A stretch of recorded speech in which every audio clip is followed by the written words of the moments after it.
अफ़गानी पठाणनि वधीक हिकु नौजवान बिलावल काका खे हैदराबाद में क़तल करे छॾियो आहे। पहिरियों वाक़ियो न आहे, कराची में अहिड़ा वाक़िया खोड़ थी चुका आहिनि।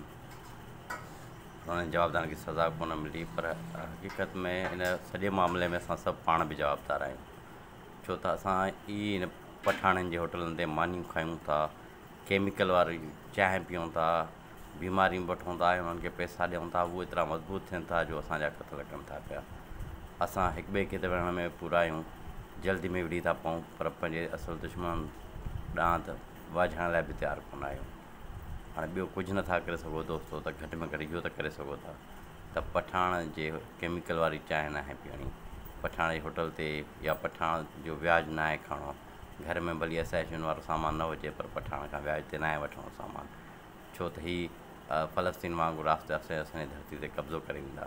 पठाणनि खे दुकान न आहे किराए ते ॾियणो, उन्हनि खे जाइ न आहे ॾियणी, उन्हनि खे कुझु विकिरो न आहे करिणो, उन खां ख़रीद न आहे करिणो।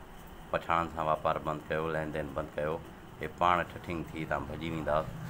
पंहिंजे मुस्तक़बिल बचायो। अॼु हिकिड़े खे क़तल कयो अथऊं, सुभाणे तव्हांजे भाउ खे क़तल करे सघनि था, मुंहिंजे भाउ खे विढ़ी सघनि था। हिननि खां बचाइण जो हिकिड़ो ई तरीक़ो आहे, तव्हां इन मां इहो अंदाज़ो लॻायो त सोराब ॻोठ में तव्हां जेकॾहिं पठाण थोरो तेज़ ॻाल्हाए सघो, हालांकि असांजो सिंध आहे, कराची आहे, उते थोरो तेज़ ॻाल्हायो त तव्हांखे ख़बर पइजी वेंदी त केतिरा वहशी आहे। हीअ जिते कमज़ोर आहिनि उते थोरो निमाणा थींदा आहिनि ऐं थोरो ताक़त थियण खां पोइ तव्हांजे घरनि ते कब्ज़ा कंदा। तव्हां कॾहिं भला अॼु ताईं ॾिठो आहे त हिन पठाण जे कंहिं होटल ते को खीर वारो खीर खणी ईंदो हुजे? कतई न, छो त हिननि वटि केमिकल वारी चांहि आहे। केमिकल वारी चांहि खां बचो, हिननि सां लेन देन बंदि कयो।